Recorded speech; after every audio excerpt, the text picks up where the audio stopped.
तो किसी मित्र ने पूछा कि गुरु का होना ज़रूरी है क्या? तो गुरु मिले, सच्चा गुरु मिले तो इससे बड़ी तो बात ही क्या हो सकती है, लेकिन मिले तब ना। तो मेरी तो तलाश थी कि मुझे कोई बताए क्या करना है, किधर जाना है। तो मुझे कोई ऐसा गुरु जो कि अभी ज़िंदा है, ऐसा कोई मिला ही नहीं। तो एक संत को मिलने का मौका मिला, जी कृष्णमूर्ति जी को। वो बोलते थे किसी की ज़रूरत नहीं किसी गुरु की, आप ढूंढो, रास्ता ढूंढो, आप स्वतंत्र हो और आप ढूंढ सकते हो। अच्छा, दूसरी बात ये कि अब जो आपको मिलते हैं उनमें से किसी एक को आप पकड़ के बैठ गए तो भी शायद ठीक नहीं है। थोड़ा सा एक्सप्लोर करना ठीक रहेगा। जैसे मैं जिन से प्रभावित हुआ, तो एक हैं गुरुजीएफ। तो गुरुजीएफ क्या कहते हैं कि सांस पे ध्यान मत लगाओ। अच्छा, अब आप ये 10 दिन का कोर्स करें विपस्सना, इसमें सांस का ही काम है पहले कि सांस पे, बुद्ध भी वही कहते हैं जिस पर ये आधारित है ये कोर्स विपस्सना। तो बुद्ध भी कहते हैं कि सांस से शुरू करो। अच्छा, तो गुरुजीएफ क्या बोलते हैं कि सांस नहीं, शरीर पे ध्यान लगाओ। जे कृष्ण जी बोलते हैं न सांस और न शरीर, आप केवल विचार को देखो। तो कौन सही है?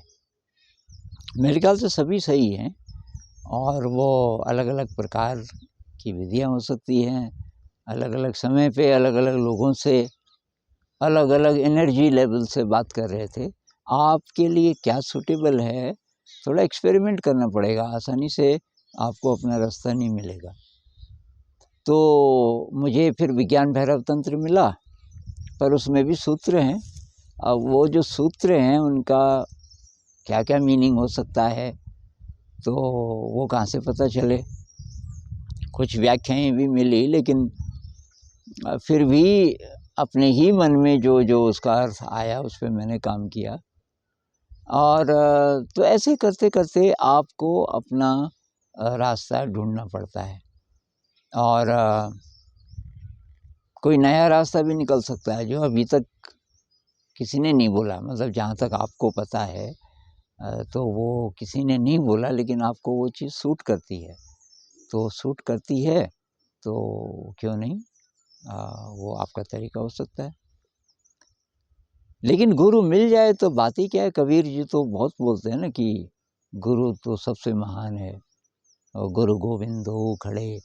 भगवान जी और गुरु जी सामने खड़े हों तो मैं पहले गुरु जी के पैर छूऊंगा, क्योंकि वो उनके कारण मुझे रास्ता मिला ईश्वर तक जाने का। और गुरु की बात बहुत बोलते हैं कबीर जी, लेकिन कबीर जी की जीवनी अब एग्जैक्ट तो किसी को नहीं पता, पर जितना मोटा मोटा पता चलता है तो शायद कोई गुरु था नहीं उनका। कहते हैं कि वो बचपन में कोई रामानंद जी थे, उनका पैर पड़ा उनके ऊपर और उनके मुंह से राम राम निकला, और कबीर जी ने उसको मंत्र मान लिया। लेकिन बाकी जो उनके दोहे हैं उनमें तो ऐसी ऐसी चीज़ें मिलती हैं कि काफ़ी कष्ट झेल के और बहुत मुश्किलों से गुजरते हुए उनको रास्ता मिला। तो शायद कबीर जी भी ये कह रहे हैं कि गुरु मिल जाए तो सर्वोत्तम, बहुत ही बढ़िया, कोई सद्गुरु मिले। अब एक चीज़ और कि आप इम्प्रेस हो गए किसी गुरु से, लगा कि ये भाई ये तो मेरे को पार उतार देगा, जैसा ये बोलेगा वैसा करेंगे। और पता चला कि वो ऑथेंटिक नहीं है। वो गुरु जो है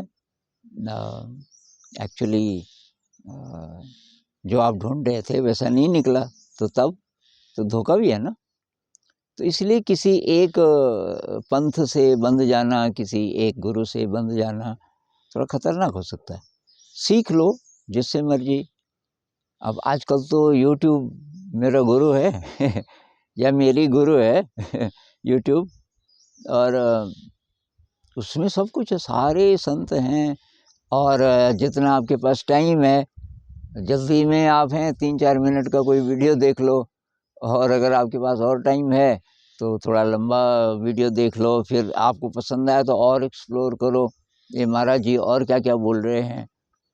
तो आपको फिर बहुत सारी चीज़ें मिलेंगी, और आप धीरे धीरे अपने पे एक्सपेरिमेंट करके, ये वाली जो आशा है ना कि किसी से आप इम्प्रेस हो गए और कि इनके शरण में चले जाएंगे और ये मुझे पार उतार देंगे, ये बहुत बड़ा धोखा है। कोई आपको पार नहीं उतार सकता, पार तो खुद ही उतरना पड़ता है। और आपके पास सब कुछ है। आप चाहे कितने निराश हैं, कितने डरे हुए हैं, कितनी मुश्किल में हैं, ऐसा मत सोचो कि कोई आ जाएगा और आपको सही जगह पे ले जाएगा। हो भी सकता है किसी के साथ रहते रहते और आपको क्लैरिटी आ जाए, आपको सही रास्ता मिल जाए और आप उसी के साथ रहना चाहो, वो अलग बात है। लेकिन आप ही को कोशिश करनी पड़ेगी। ये मान के चलना चाहिए कि मेरे अंदर सारी शक्ति है, दबी हुई है कहीं। अब उस शक्ति को थोड़ा बाहर लाने में जहाँ जहाँ से भी मदद हो सकती है वो मदद ले लो।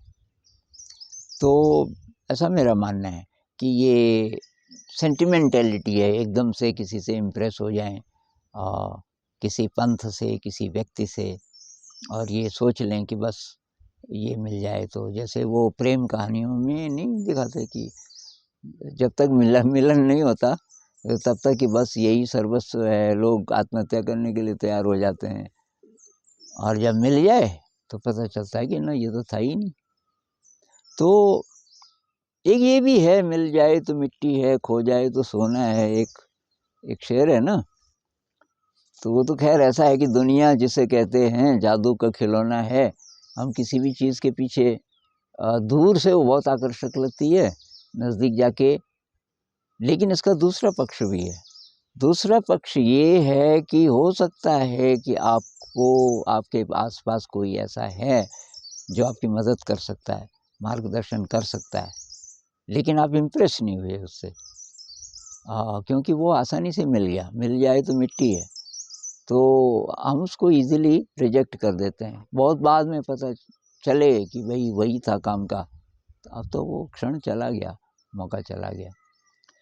तो कुल मिला के ये कि आप अपनी अवेयरनेस बढ़ाइए, आपको ध्यान का जितना पता चला है, साधना का जितना पता चला है, उस रास्ते पर चलिए और आपको सही समय पे सही गाइडेंस मिल जाएगी।